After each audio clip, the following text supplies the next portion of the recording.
राष्ट्र सर्वप्रथम की बात ललित सुमन के साथ कार्यक्रम में आज हम आपको सुबह से मिलवा रहे हैं एशिया की सबसे बड़ी टिम्बर और फर्नीचर मार्केट एसोसिएशन के चुनाव से संबंधित दोनों पैनल के पदाधिकारियों से।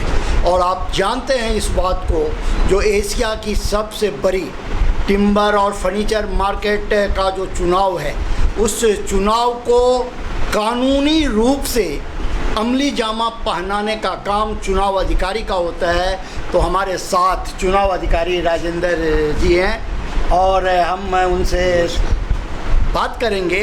उससे पहले हम आपको बता दें कि ये काफ़ी अनुभवी हैं और कई चुनाव का इन्होंने बड़ा ही सफलतापूर्वक निष्पादन कराया। राजेंद्र जी, आपका स्वागत है DID न्यूज़ पर। बहुत बहुत। और हम आपसे ये जानना चाहेंगे, जो कल की तैयारी किस स्तर तक हो चुकी है या कहीं कुछ कमी है?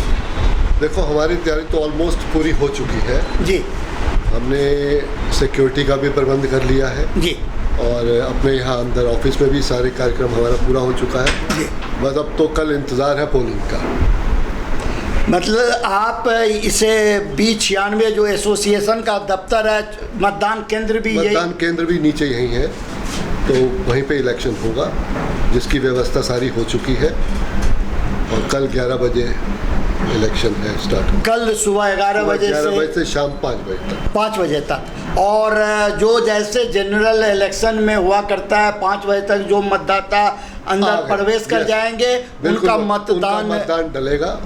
5 बजे के बाद एंट्रेंस बंद हो जाएगी। सलूजा जी, ये चीज़ आप चूँकि काफ़ी समय से इस मार्केट के आप एक अच्छे व्यापारी के रूप में जाने जाते हैं और मार्केट का पूरा भरोसा आपके साथ है और दोनों पैनल आपके ऊपर भरोसा करके आपको चुनाव अधिकारी के रूप में सर्वसम्मति से आपको बनाता है और आप भी उनके विश्वास पर खरा उतरते हैं। तो जो स्थिति इस बार देखने को मिल रही है, दोनों पैनल का चुनाव मैदान में आमने सामने होना, आपसी गुटबाजी और ये चीज़, तो उसमें लॉ एंड ऑर्डर की भी समस्या उत्पन्न हो सकती है।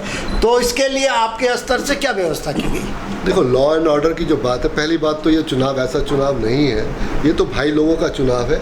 सभी एक दूसरे से जुड़े हुए हैं, बंधे हुए हैं, सब व्यापारी हैं। यहाँ गुंडागर्दी वाली बात नहीं है जिसके लिए हमें कोई अलग से सिक्योरिटी या ऐसा आदमी चाहिए। तो पुलिस के 2-3-4 आदमी रहेंगे हमारे पास, उतने काफ़ी है। बाकी मैं नहीं समझता कि इसमें कोई गुटबाजी या कोई ऐसा है। सलूजा साहब, ये आप बताइए, जो कि आप कल जब चुनाव कराएंगे तो रिजल्ट की घोषणा भी यहाँ बिल्कुल यहीं होगा। तो आप अपने पूरे मार्केट के मतदाताओं को और दोनों पैनल के प्रत्याशियों को DID न्यूज़ के माध्यम से क्या संदेश देना चाहेंगे? किस बारे में? जो कल का चुनाव कैसे वो करें, किस प्रकार से करें, शांति व्यवस्था कैसे? वो तो देखो, शांति व्यवस्था तो सबसे पहले है और मुझे तो भाई लोगों का सबका सहयोग है ही है। मैं फिर भी उनसे यही कहूँगा कि मुझे सब सहयोग दें और ये जो चुनाव प्रणाली है हमारी, इसको प्रॉपर ढंग से और शांति से शाम तक इसको जैसे भी है ख़त्म कर दें, उसका निष्पादन हो जाए बस। बाकी ऐसा भाई लोग हैं सब, ऐसा नहीं है कि यहाँ गुटबाजी या कोई लड़ाई झगड़े वाली बात है, ऐसा कुछ नहीं है। सब प्यार के हैं। कल आप देखना शाम को, जो हारेगा वो जीते वाले का स्वागत करेगा और उस जीते वाला हारने वाले को गले लगाएगा। ये तो बहुत ही अच्छी बात होती है किसी भी संस्था के लिए, किसी भी संगठन के लिए, किसी भी मार्केट के लिए। चूँकि आप एक चुनाव अधिकारी के रूप में हैं और इस मार्केट की जो स्थिति है, एशिया की सबसे बड़ी टिम्बर की यह मार्केट है। अब तो यहाँ फर्नीचर और अदर्स बिजनेस भी यहाँ हो रहे हैं। तो मार्केट का जो एक विकास होना चाहिए, मार्केट का जो उत्थान होना चाहिए, मार्केट का जो एक स्वरूप होना चाहिए, जो एशिया का सबसे बड़ा टिम्बर और फर्नीचर का यह मार्केट है, यहाँ से लेकर आगे। लेकिन जो प्रकाश, सूर्य की प्रकाश, विकास की किरण जो इस मार्केट पर पहुंचना चाहिए, आना चाहिए, जो चमक दिखनी चाहिए, वो नहीं हो रहा है। इसके पीछे आप एक व्यापारी के रूप में क्या कहना चाहेंगे? देखो, व्यापारी के रूप में तो मैं यही कहूँगा कि विकास सिर्फ हमारी बॉडी ही नहीं कर सकती, उसके लिए सरकारी कार्यालय जितने भी हैं, जब तक उनका सहयोग नहीं मिलेगा कोई भी बॉडी काम उतना नहीं कर पाएगी जब तक उनका सहयोग नहीं होगा। विकास कोई भी होगा वो यहाँ के एमएलए साहब के साथ जुड़ के होगा, नगर पार्षद के साथ मिल के होगा। अगर मैं कहूँ मैं उठ के कोई इंडिविजुअल काम करा लूँ तो शायद मैं अपने घर तक तो करा सकता हूँ, पूरी गली का नहीं करा सकता। उसके लिए मुझे उन सब का सहयोग चाहिए ही होगा। तो बॉडी कोई भी आएगी, बॉडी को उन सब का साथ चाहिए, उसके बिना विकास इतना आसानी से नहीं हो सकता। अब तक नहीं होने के पीछे क्या आप महसूस कर रहे हैं? देखो ऐसा है, अब तक विकास की बात तो ऐसे है कि आज से 1975 में ये मार्केट यहाँ बनी जी, आज 75 से लेके आज 22 हो गई, लगभग 47 साल हो गए जी। 47 साल में वो चीज़ रही नहीं, इतना कुछ बदल गया यहाँ मार्केट में। जो पहले एक प्लॉट होता था वहाँ आज 10-10 दुकानें बन गई हैं। तो उसका विकास एकदम से नहीं हो सकता, ना उस लेवल पे आ सकता है। और अगर उसका विकास हुआ भी है तो उस लेवल तक ही हुआ, उससे आगे नहीं हो पाया। पॉपुलेशन बढ़ गई, लेबर बढ़ गई, अब लेबर की व्यवस्था, इतनी लेबर होगी उसके लिए कहाँ से व्यवस्था होगी? सड़कें वही हैं, सीवर लाइन वही है, सब कुछ वही है, लेकिन आवागमन ज़्यादा हो गया, दुकानें ज़्यादा हो गई, व्यापार ज़्यादा बढ़ गए।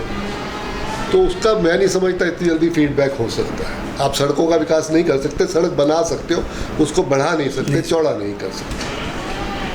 बहुत बड़ी समस्या अतिक्रमण का हमने देखा है, जो कि आने में गाड़ी को यहाँ तक पहुँचने में जो है, मुझे एक रास्ता छोड़ के दूसरे रास्ता से हो करके यहाँ तक आप तक पहुँचा हूँ। मतलब जो तब अगर हमें इतनी परेशानी हो रही है तो कस्टमर को कितनी परेशानी होती होगी, या जो यहाँ से माल बेचते हैं, जो बिजनेस करते हैं, उन्हें एक जगह से दूसरे जगह तक माल भेजने में कितनी परेशानियों का सामना करना पड़ता होगा। देखो ऐसा ललित जी, ये तो होलसेल मार्केट है, आप किसी भी होलसेल मार्केट में चले जाओगे ये चीज़ें सब जगह समस्या है। लोडिंग, अनलोडिंग, ट्रांसपोर्टेशन, ये सब जगह है। और रही बात अतिक्रमण की, तो वो अब सीधे तो हम कह नहीं सकते अतिक्रमण कैसे है, क्यों है। थोड़ा बहुत तो सब जगह रहता ही है। हाँ, थोड़ा बहुत तो खैर दिल्ली, पूरे दिल्ली में ही अतिक्रमण है। दिल्ली में अतिक्रमण की समस्या है और सब जगह है, उसको एकदम से आप सफाई नहीं कर सकते।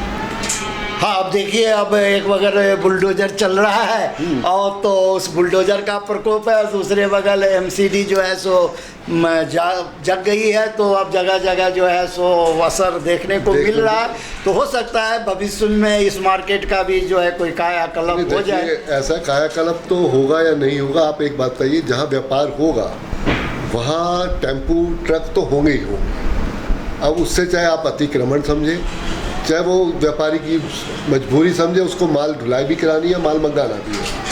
तो नहीं सलूजा जी, यहाँ हम या आपको तो इसके लिए टाइमिंग्स हो मार्केट के अंदर, हाँ, कि पर्टिकुलर टाइम पे अंदर गाड़ियाँ आएंगी और पर्टिकुलर टाइम से गाड़ियाँ बाहर जाएंगी। दिन भर गाड़ी सिर्फ कस्टमर्स की गाड़ियाँ नहीं, और उसके लिए व्यवस्था बनी हो पार्किंग की। जो कमर्शियल व्हीकल्स हैं उनके लिए जगह हो, कमर्शियल व्हीकल्स के लिए, जी। तब आपको ये रोड्स खाली मिलेंगी, उसके बिना नहीं मिल सकती। यही एक बहुत बड़ी बात आपने कही। और जो एक व्यवस्था, इसे कहते हैं व्यवस्था। किसी भी मार्केट के लिए एक व्यवस्था का होना बहुत ही ज़रूरी है, क्योंकि टेम्पू वाले, ट्रक वाले जो भी है वो भी बिजनेस के एक हिस्से हैं। बिल्कुल। अगर वो नहीं होंगे तो माल कैसे पहुंचेगा, माल आएगा कैसे, तो उनका भी उतना ही पार्ट है। उसी प्रकार कस्टमर नहीं आएंगे तो बिजनेस चलेगा कैसे। तो सामंजस्य, इसके लिए एक तालमेल की जरूरत है, एक व्यवस्था बनाने की जरूरत है, ताकि वो किसी को भी दिक्कत परेशानी भी नहीं आए और वो व्यापार भी स्मूथली चलता चले। और इसी के लिए एक अच्छे एसोसिएशन की जरूरत होती है। बिल्कुल, इसी के लिए एक अच्छा सुलझा हुआ एसोसिएशन होना चाहिए। उसमें ऐसे लोग होने चाहिए, ऐसे पदाधिकारी होने चाहिए जिनके अंदर दूरदर्शिता हो काम करने का, जिनके अंदर जज्बा हो, और वो मार्केट के सभी को अपने साथ लेकर करके बगैर किसी राग द्वेष के मार्केट का विकास कर सके और उत्थान कर सके। बिल्कुल। ठीक कहा। बहुत बहुत धन्यवाद सलूजा जी, आपने अपना आपका भी कीमती धन्यवाद। समय इतना चुनाव के वक्त में आप बिजी हैं, अरे, कल आपका जो है कल सो हमारा- चुनाव कराना है और आपने समय निकाला DID न्यूज़ के लिए, बहुत बहुत धन्यवाद। राष्ट्र सर्वप्रथम की बात में हम अब यहीं विदा लेते हैं। आप अन्य खबरों के लिए बने रहें DID न्यूज़ पर।